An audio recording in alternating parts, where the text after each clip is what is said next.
Hello, I'm Donovan Bigelow, and today's lecture is on dream interpretation. At the turn of the last century, 1900, Freud published a book called The Interpretation of Dreams. Technically, it was actually published in 1899, but he and the publisher both thought it should be in the new century. So technically, it's not accurately, the publishing date is not accurate. But it was, at the time, the most remarkable book in psychology ever written to date.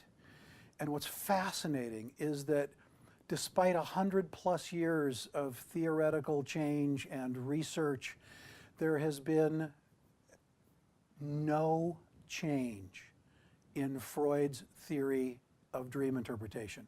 This almost sounds bizarre. I don't think there's any other human endeavor of any kind where in 110 or 15 years, the subject matter hasn't changed dramatically. And yes, there are dozens of books, dozens and dozens of books. I have many of them published on dream interpretation. You can go on the internet and look at all kinds of references to dream interpretation. But the most amazing fact about this amazing field is that fundamentally, though there has been research and there has been people with theoretical innovations flitting along the edges of Freud's monumental work, there has not been, that I have been able to discover, a single significant major innovation that took his work in a different direction or discovered something that he hadn't discovered or significantly changed the Freudian approach to dream interpretation. It's a constant source of amazement to me that this is true. And Freud himself said at the end of his long life about the dream book, which is what he called it, the dream book, inspiration such as this comes to a man but once in a lifetime. And he was in fact literally true. He rewrote virtually everything he wrote constantly.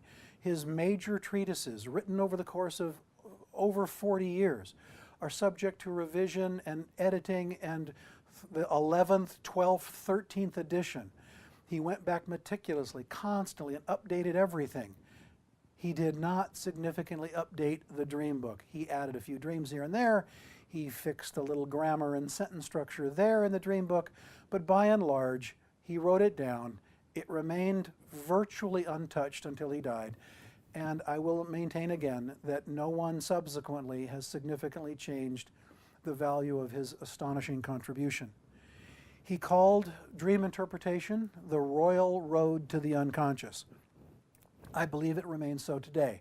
There was a time, I think the first 50, maybe 60 years of psychoanalysis since the publishing of the Dream book in 1900, thereabouts, the dream interpretation and its use in the classical Freudian method was the test, the shibboleth, the thing that distinguished a psychoanalyst from any other type of psychological theory. If you didn't do dream interpretation the way Freud laid it down, you weren't an analyst. That was the test. I think over the last 50 years, there has been a significant diminution in the focus on dream interpretation. I think it's fair to say that historically the first 50 or 60 years of psychoanalysis in America and Europe and England, the therapy was often substantially about dream interpretation. I think that is dramatically less true today. But I suggest, and I think I'm on solid theoretical ground here, is that dream interpretation remains the royal road to the unconscious. I have never had patients get better faster, go deeper more thoroughly, evoke in themselves a greater understanding of their mind and its functioning and development than when we successfully work together on dreams fairly consistently. And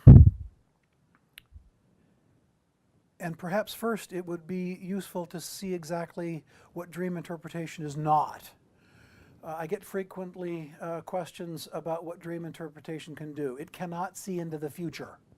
There is no piercing the metaphysical veil in dream interpretation. Dream interpretation is not the gods whispering into your ears about coming auspicious events.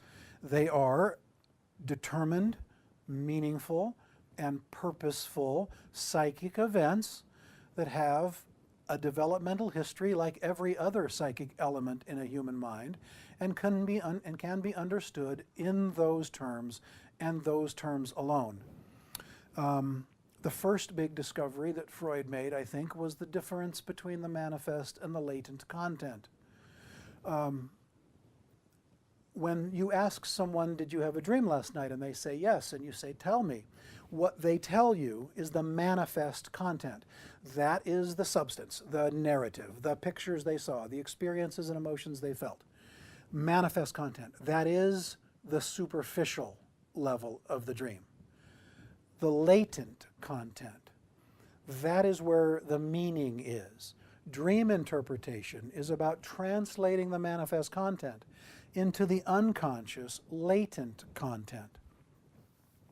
The idea is that the profound storehouse of self, of identity, of repressed dynamics that the unconscious is, the fact that that consciousness is surface, superficial, that the overwhelming majority of who we are is unconscious and not readily accessible to our conscious minds.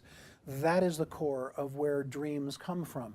Repressed, often childhood dynamics, anxieties, experiences that are repressed, and are repressed in the unconscious for a reason, mostly because they're too drenched in anxiety we cannot tolerate, and they're defended against and therefore repressed into the unconscious. During sleep, what Freud called the censor, the part of our mind that keeps these things unconscious, loosens. There's a little permeability in the repression barrier. And so repressed material comes into conscious awareness in the dream, but it's not without disguise.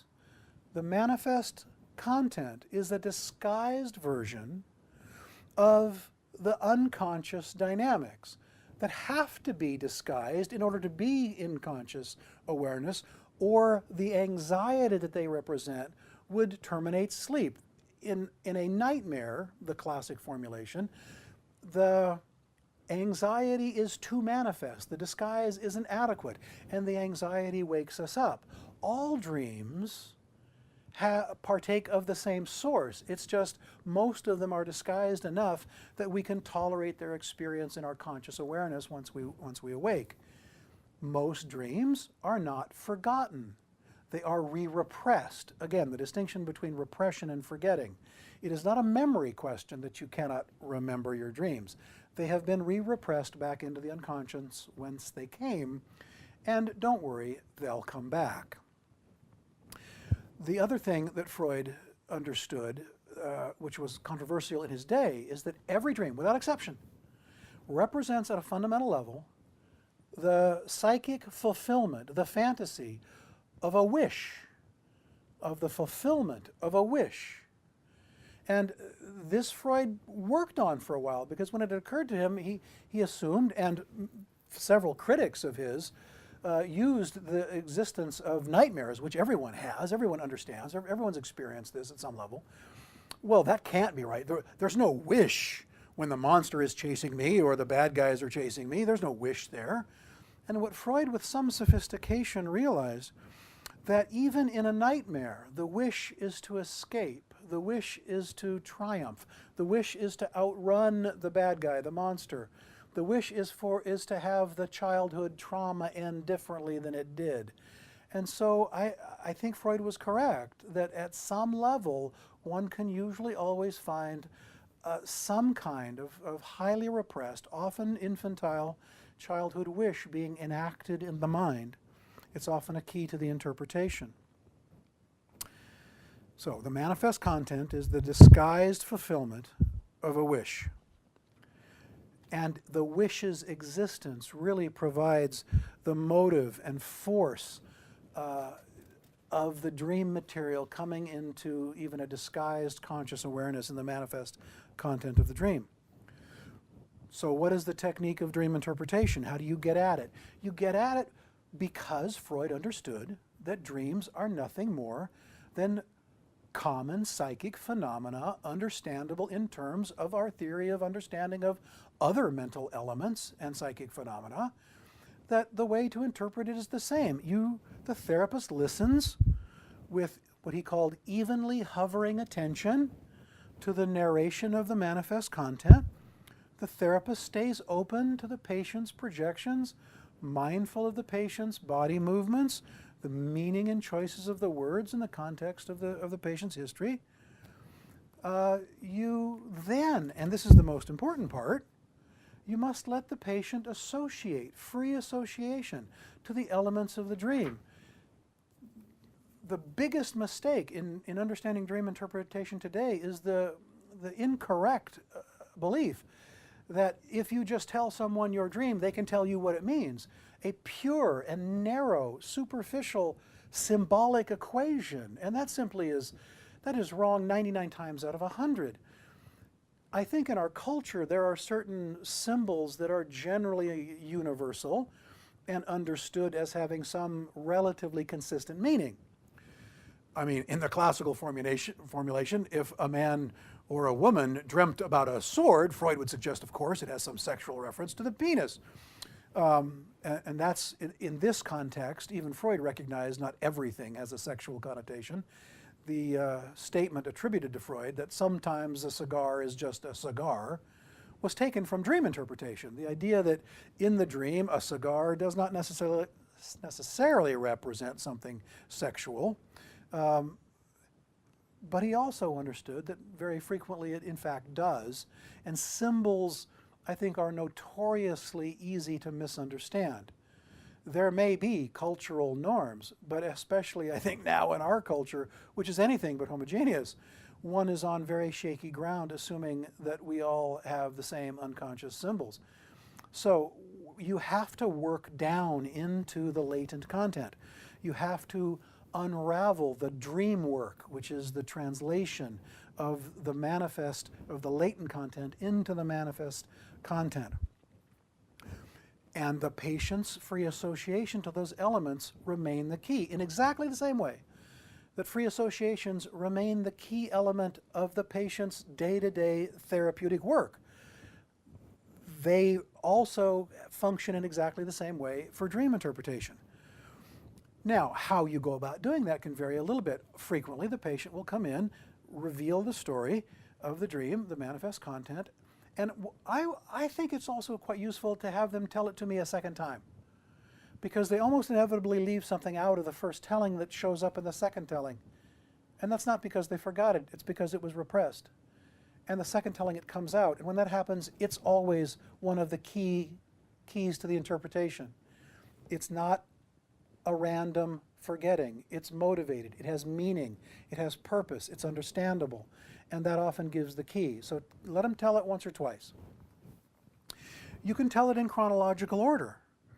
You can tell it, you can ask them to relate to you any particular portion of the dream that had a particular sort of affective or emotional clarity or intensity. They'll frequently gravitate toward that moment in the dream that is intense or that seems to them to have some particular meaning. Now, that could be resistance. Maybe it's not true. Maybe something innocuous is really where the core meaning is. That's the point of the disguise. I had a patient tell a dream once where he was running through this building and stopped in a room, and there were bad guys chasing him, and he looked up saw the clock, and then the bad guys came in the room and he ran out. And I asked him, what was the most intense part of the dream for you? And he said, when I looked at the clock. Fairly innocuous behavior, but it didn't have, it had meaning that had to be interpreted. So just because there's something intense happening in the dream and something else that isn't, doesn't mean that the something isn't. The seemingly innocuous material isn't the most important. One has to let the patient's association pull us toward the meaning of it. Freud also noticed that in every dream that there will be what he called the day residue. Now this is something, a phrase, a word, a sentence, an experience, a vision, a seeing something that is part of the dream. In fact, might be the thing around which the dream itself is constructed, a little part of the dream day's life. And is often, you often have the ability to find the day residue, that little bit of actual experience on the day that the dream happened, the dream day, that can often be the source of interpretation. Where did that come from? Why that and not something else? A good interpretation is about the therapist following the associations, letting the patient's projections sort of work on the therapist's unconscious, and allowing the patient's associations to let the therapist's mind associate to an interpretation that might make sense to this particular patient. Now, you can never make an interpretation that's definitive and final. Why? Because here's something really important in dream interpretation. Dreams never have just one meaning.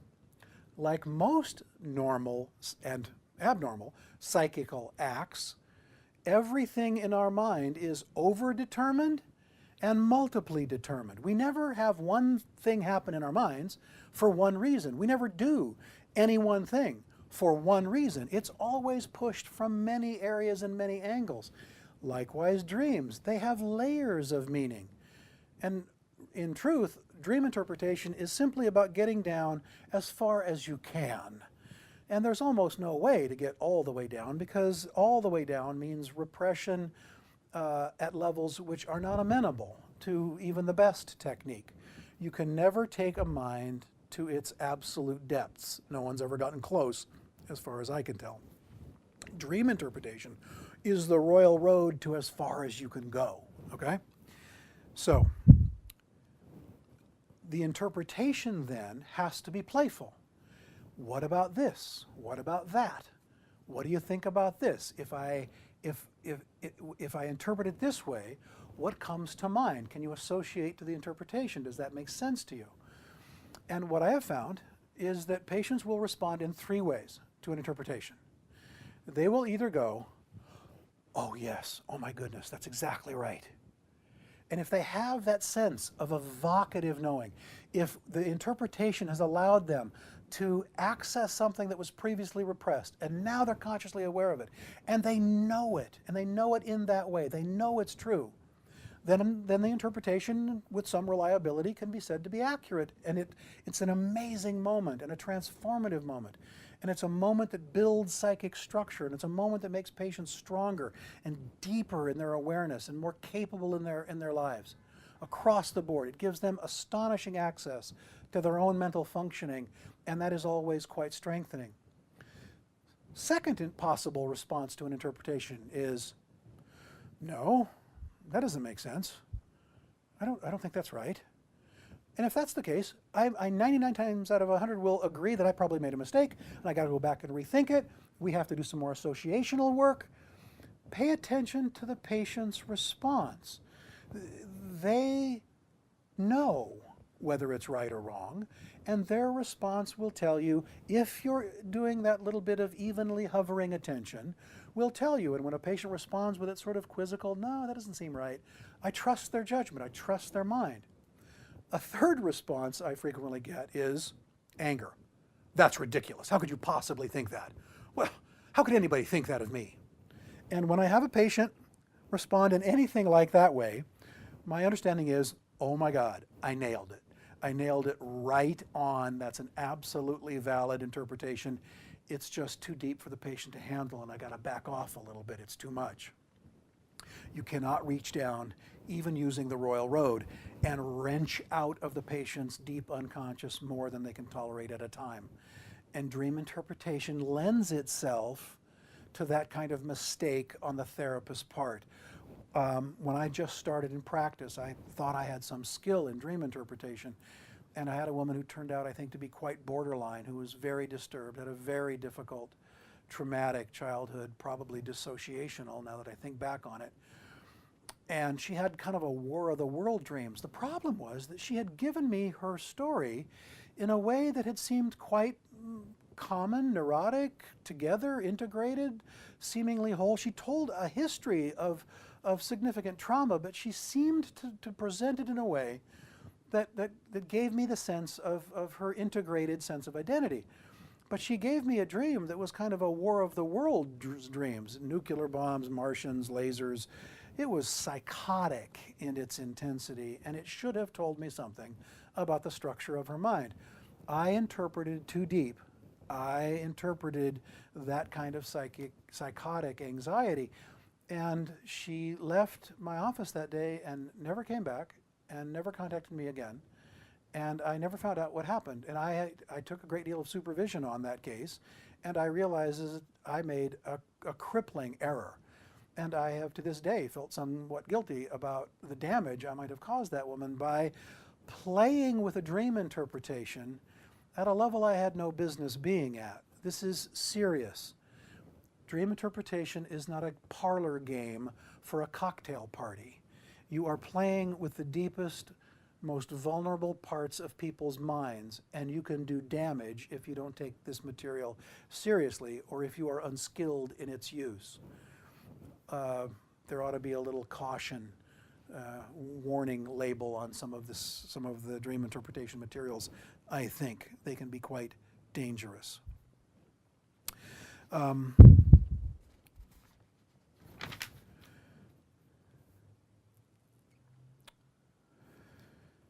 right, the assumption. Dreams are fully valid psychical acts with sense and worth. That means that they are like everything else in the human mind in some way. That means that they can be defended against by defense mechanisms. And here's another sort of innovation that Freud said that I think is absolutely essential to proper interpretation. The therapist must recognize that the patient doesn't want to know the meaning of the dream. Can't know, isn't strong enough to know. But that's true in every therapeutic experience. The whole point of the therapy is to help make the patient strong enough to know his or her own mind better than they used to, so that the therapist will encounter resistance to dream interpretation, must recognize that in the associations to the elements of the dream, the patient will show resistance, will forget, will not remember, will leave things out, will go down tangents that are actually designed to avoid the meaning of the dream, just like they do every day in regular therapy. So if the therapist is aware of that, then we bring all of the understanding that informs the day-to-day therapeutic experience and relationship. Resistances must be overcome to get to the content of any psychic event, dreams notwithstanding. So interpreting defense mechanisms, interpreting resistance to what's being evoked is often the breadcrumb trail that the therapist can walk down when he or she sees resistances, recognizes a defense. Aha, down that road may be something quite productive, and it's worth following it. You analyze the resistance before you can get to the underlying repressed conflict, certainly before you can get to the content that is so terrifying, that represents the true meaning, the useful meaning of the dream. Now, how is it that dreams are disguised? What does that mean? What are the mental mechanisms involved? How does the unconscious, how does the sensor, whatever that is, translate the latent into the manifest content? Freud used three words. He called the dream distortion. The latent content is distorted into the manifest content. How? Well, the first thing he noticed was condensation. Two people in a person's real life, or two fantasies in their unconscious, can be represented in the dream in a condensed way. A person in a dream may represent both parents, may represent two or three siblings, may represent a series of relationships. Just because it's one person in the manifest content doesn't mean it's one person and one person alone in the latent content. So condensation, very important idea. Displacement. A person or event in the dream may be displaced into a very different person. One of my favorite examples was a patient of mine who became very astute at working his own dreams. We did a lot of dream interpretive work. About 3 years into our work together, he came in with a dream, and he said, I was in a house, and the doorbell rang, and I went to the door, and there was this very attractive Hispanic woman. Long, curly brown hair, very attractive Hispanic features, very nicely dressed indeed, a little bit sexually provocative in the dream. And he said, he looked me right in the eye and smiled and said, "It was you." And I smiled and said, "Well, tell me more. Why do you think that?" And he understood that he and I had been in a bit of a conflict, that some of the therapy was not working very well, that I was making some aggressive interpretations and he was resisting them, and he didn't think I was right, and it was difficult. It was an important relationship, and there was conflict, and that was anxiety provoking. So in the dream, he was in a conflict with this Hispanic woman who he had displaced me into, and he could get in the dream into a conflict with this woman because she was just a visitor who he could then get into a conflict with, who he also liked, was attracted to, understood the possibility of a relationship with. So the displacement of me into this figure allowed him the wish of resolving the conflict and avoiding the realization that the conflict meant intense fear of loss of the relationship, displacement. Symbolization, Freud talked about, the idea that, in fact, things can be symbolized. I had another patient who had a dream that two giant red dragons were chasing him, and he was in grave danger, and he was in a castle, and he had to hide from the dragons, and he peeked out through one of the stone windows, and he sees these two giant dragons trying to find him. Okay, it didn't take much work to see that in his symbolic mind, the dragons were his two parents. There was a male and a female dragon, for starters, which is a bit of a clue, a bit of a hint there. And when I made some interpretations about what they were doing and why they were trying to get him, he got that they represented this wish to escape from dangerous parental figures in his psyche. And it took several sessions of fairly careful, detailed teasing apart of exactly what that meant and exactly what the anxiety was and exactly what he was trying to escape from. But the initial interpretation was fairly easy. The two dragons representing his perception, his internal psychic reality of very dangerous parents, very dangerous indeed to him. So symbolization. Everybody dreams about flying.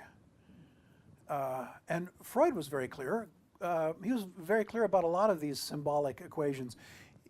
He equated flying with sexual acts, symbolically represented. And again, sometimes a cigar is just a cigar. I think at this stage of the game in our culture, we may not have as much confidence that our modern mental symbols mean the same thing that Freud's did, as I said. All right, so much for condensation, displacement, and symbolization. Freud came up with an idea called secondary revision, and this is central to understanding the dream. If you don't get this, you're going to miss most of the dream, because no human mind likes blanks in a story. We don't like gaps. Our mind tends to fill in gaps. So when we dream, what most people don't realize is that we don't dream a single dream in a night.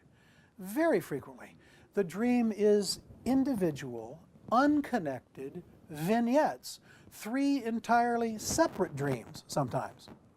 Now, the dreams, when you dream in one night, almost always are connected to the same latent content.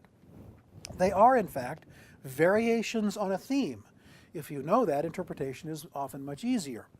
But what happens is, in the telling of the manifest content, the patient will fill in the gaps and make up stuff that transitions from one vignette to the other. But that transitional material, the secondary revision, as Freud called it, are not actually part of the dream. They're part of the patient's sort of psychic way of making sense of things himself. And so if you get caught in those, you're not even interpreting the dream at all. And anything you say about that is worse than useless. It's distracting. So we have to be careful about the gaps and the connections, and the therapist has to understand that the secondary revision is always a possibility that has to be clarified. Repetitive dreams. Most everybody has had an experience about a repetitive dream, a dream that happens over and over. They're quite common in childhood. And even in adulthood, people regularly describe having a dream, maybe that they've been having for the last several years, maybe all throughout adolescence, maybe throughout all their entire lives. There's usually very slight variations. The dream is never a video recording simply repeated. I think that's an element of what I said in one of the previous lectures about the mind being organic and not a digital recording. The dream dynamics, the mind changes, the unconscious changes a little bit. And so you're never going to get exactly the same dream. And the differences in a repetitive dream told as a series are often very instructive as to the meaning. Freud said that if a dream is a repetitive dream, it's very likely very important. It represents the fact of its repetition is a strong indicator of just how important the latent content is. The power of that latent content, the importance of it, the potential usefulness of it especially, is the mind is working it over and over, and therefore it deserves special attention. If a patient has repetitive dreams, it's something that I would focus on fairly intently. Reminding you that dreams have many meanings, overdetermined and multiply determined meanings. One consistency in their meanings is that dreams will, I don't want to put a percentage on it, 70, 80, 90% of the time, maybe, give or take, have some kind of transference significance. What that means is the dreams aren't randomly brought in by the patient. They very frequently, and I think it's fair to say at the very least, a majority, if not a vast majority of the cases, represent something about the therapist and the patient's relationship. The transference significance of the dream has to do with the way the patient is experiencing the therapy. It's about the therapy and about the therapist in particular sometimes. Not always, but I have found myself in many of my patients' dreams displaced, disguised, perhaps condensed, symbolized, but I am quite often there. Sometimes I'm there as me. One of my dreams that a patient came in with very early in therapy, on the third session he came in with a dream, and he said, I was in your office, Mr. Bigelow, and you and I had gone out to the elevator shaft, and I'm on the 5th floor of the Pioneer Building. And there were initially, he said, there were 2 guys in my building that were helping him look down the elevator shaft. And those 2 guys and him had guns, machine guns, and they were shooting down the elevator shaft at a demon that was down at the bottom of the elevator shaft. Huh, I said, because he initially didn't say it was me. There were 2 guys, but they were standing on my floor of my building, looking down the shaft of my elevator. So, symbolization. What does the shaft represent? The road to his unconscious. The demon in the unconscious, the distance top to bottom represent conscious, unconscious, preconscious in the patient's mind. The demons in his unconscious had to be attacked. Now, who was helping him? I didn't have any doubt that the 2 men helping him were me. But there were 2 of me. That's correct. He had had 2 sessions. They were both me. There is no temporality in the unconscious, Freud discovered. That means numbers and people do not represent reality. I had another patient dream about 3 months into therapy of an apartment that he was in. It was dark. There was about 15 guys in it. He couldn't really identify them. They were just guys. And they had a really good idea. He didn't know what that idea was. But he knew he wanted to be there and help in that idea. And then he realized in the middle of this apartment, there was a nuclear bomb about to go off. And he had to get away as fast as he could and get over the red line where it was safe. And I'll tell you more about this one later, perhaps. But the idea was the number of men in the apartment was a key factor because we had had just about 15 sessions. It is about 3 months into the therapy. And the good idea, to me, represented a transference experience of him as the therapy was a good idea. But of course, as we get closer to the work, as we get closer to these difficult experiences, all of a sudden that good idea turned into a nuclear bomb. That represented, symbolically, his demons, his difficult, unconscious, repressed anxieties, and that was a very bad idea, and he had to get away from that. What he was telling me in the dream is that he wasn't going to be in therapy anymore, that he was this close to blowing therapy up, quite dramatically, in fact. When I made that interpretation, his anxiety went down. He understood exactly that that's what he felt. And he said to me, I was thinking about ending therapy, and now I understand why. It really isn't about anything wrong with the therapy. It's about this material that's inside me that's so scary. And if I had gotten that dream wrong, the therapy would have ended. And we ended up working together for almost 5 years, and he transformed his life in every domain, and it was a successful treatment. But it hinged on my getting that early dream right, and I think without that, it never would have worked at all. So we have to pay attention to numbers. We have to pay attention to the reality that the psychic reality doesn't pay attention to logic. There's no logic in the unconscious. There's no temporality in the unconscious. And if you get that, it makes a lot more sense. Okay. Seeming ridiculous dreams. Now, you've all had dreams, I suspect, that are just too bizarre even to explain. I mean, the stuff is, it would take more than 1,000 words to describe that picture adequately, if you ever could even close. Freud also said that makes sense because it means that the latent material being translated into the manifest material is really deep, is profound, is profoundly scary, terrifying. And in order for it to get to consciousness at all, it has to be translated, condensed, displaced, symbolized into bizarre things. Any hint of what it's really like, any accurate representation would destroy sleep immediately. So bizarre dreams, Freud describes as inherently profound, important, and useful. He also acknowledged that they are really hard to interpret because they are so bizarre and so difficult for the therapist, even to wrap their mind around the images sometimes. But deeper significance, worth pursuing if you can. Here's another element that often surprises and sometimes shocks people. The dreamer is responsible for everything in the dream. Now, this seems obvious on the surface, but people forget that displacement happens and condensation happens. And I had a student once, years and years and years ago, and she came in with two friends, and she sat in the middle, and there were two, and they were the best buds, and they were always together. And they apparently had been friends for a long, long time and knew each other quite well. So she came in during the dream interpretation portion of my class and said she had a dream, okay? I dreamt, she says, I dreamt last night that my husband was having an affair on me, and I woke up the next morning and rolled over and I slapped him. And everybody laughed. And I said to her, carefully, I said, the dream is about not your husband's alleged affair. It's about your own.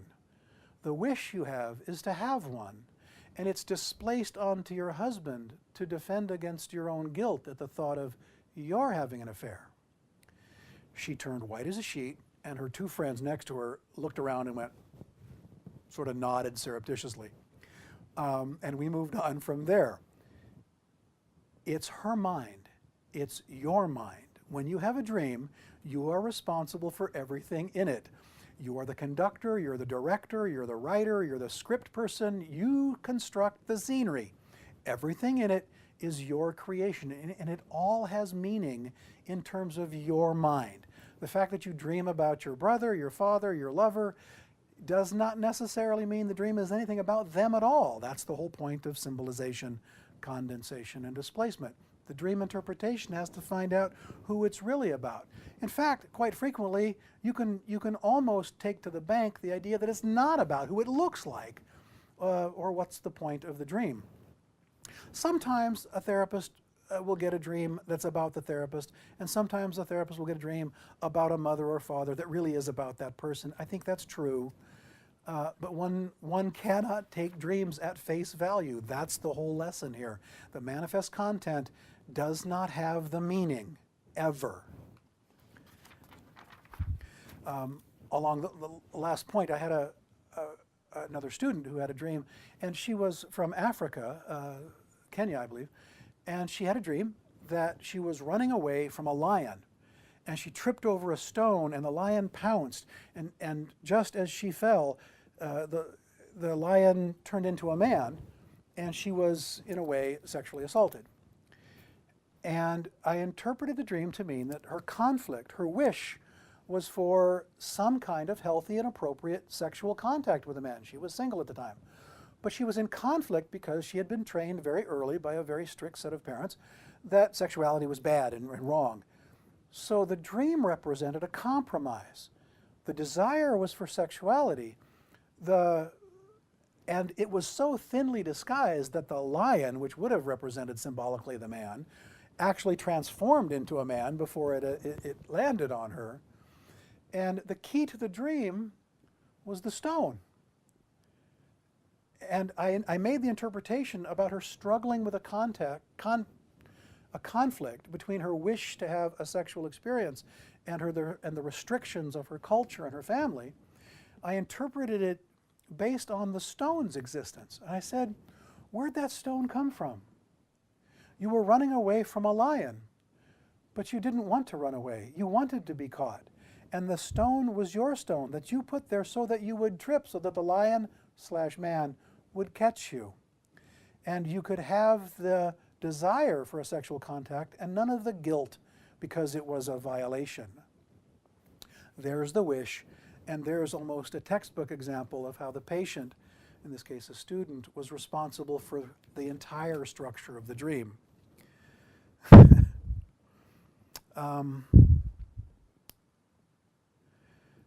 So I think I've discussed anxiety dreams already, what we call nightmares. It was part of what caused Freud trouble initially because he couldn't initially think about how to fit a nightmare into his method of thinking about dreams until he understood that the wish was for the nightmare to end differently.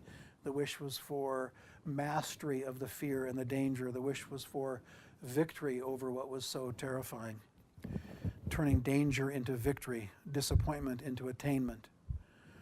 Mastering the trauma, that is almost always the wish in nightmares. And I have consistently had patients, and in my own nightmares and in students' nightmares, the desire is to escape. That one seems obvious. You're running away. Sadly, frustratingly, you can never run fast enough. But that's also part of how you've constructed the dream. Finally, if you do dream interpretation accurately and consistently enough, you find that by doing it, you can reconstruct an accurate portrait of the child, now adult's, infantile developmental environment. Everything of importance in the child's development is in their mind, is in their accumulated unconscious experience.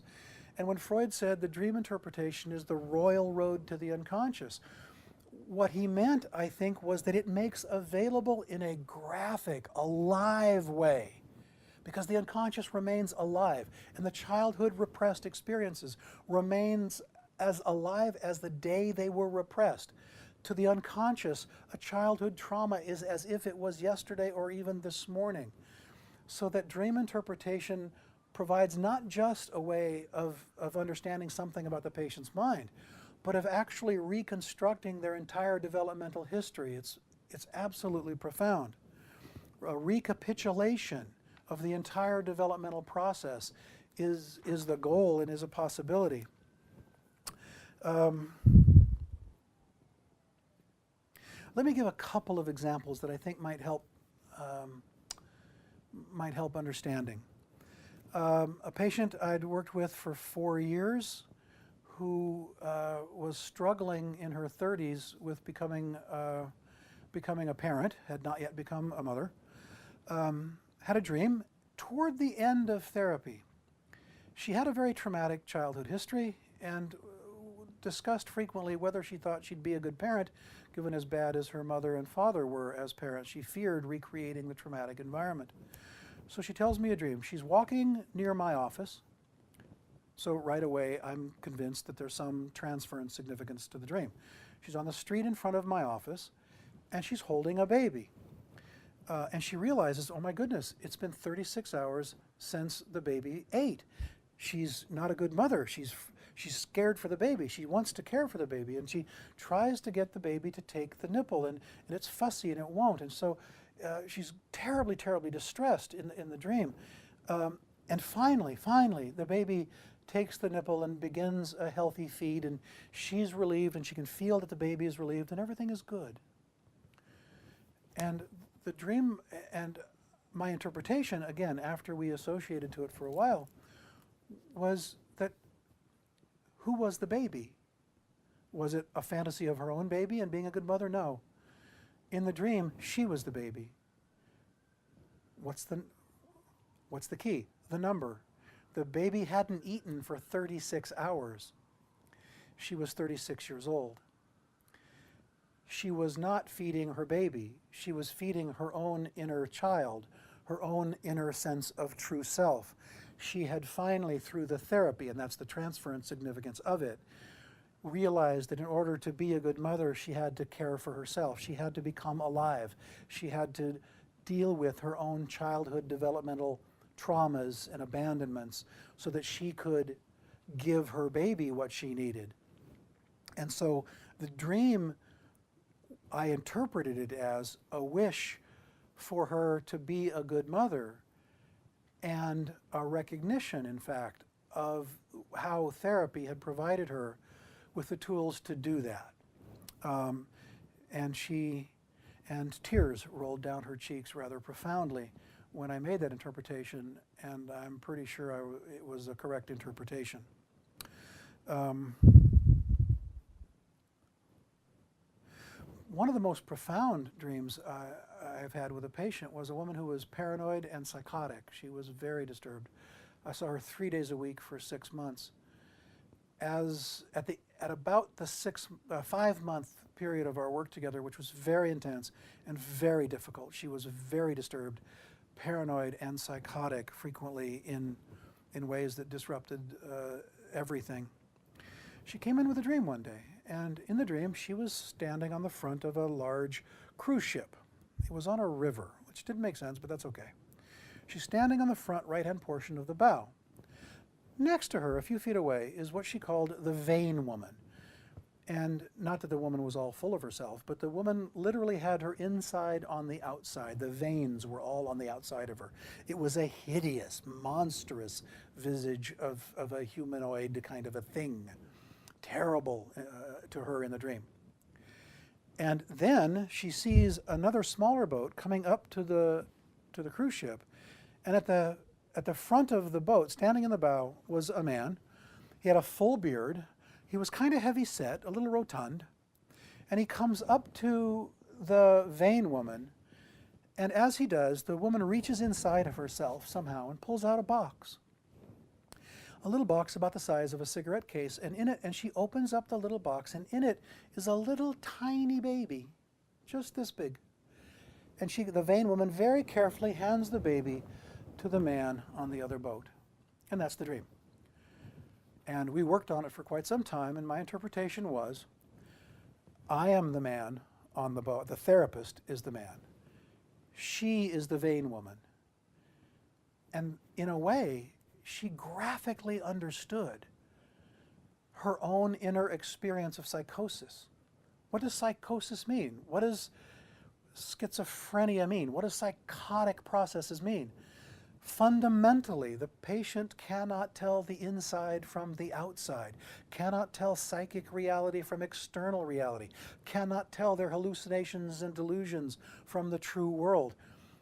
And the dream represented herself in therapy, able to see her psychic reality to some degree. They were very close next to each other on the ship, not an accident. And the little baby represented to her, I think, the realization that deep within her existed a tiny true self, to use Winnicott's phrase, A tiny baby that had never been cared for, never been loved, never been nurtured, needed to be cared for. And in the dream, I interpreted ultimately that the vain woman handing the baby to the guy was us at a place in our therapy where I had managed to provide a safe enough place for her to reveal her innermost self to me in the therapy, and that it represented a wish for her to finally access this deepest part of herself and grow into something healthy. And it was a statement of trust that the therapy process and that I might be able to do that. It was, and my interpretation of that, I think she resonated with as true, but I had to be very careful with it because it made her also really quite vulnerable.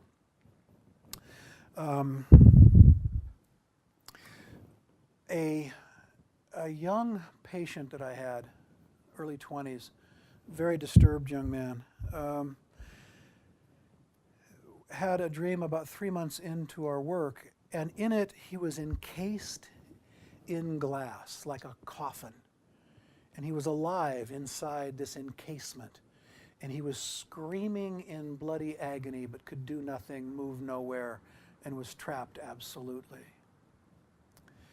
And we worked on it in accordance with the method, and I ultimately interpreted it as his transference experience of being in therapy. That's what it felt like to him, that he was absolutely trapped in a hopeless place.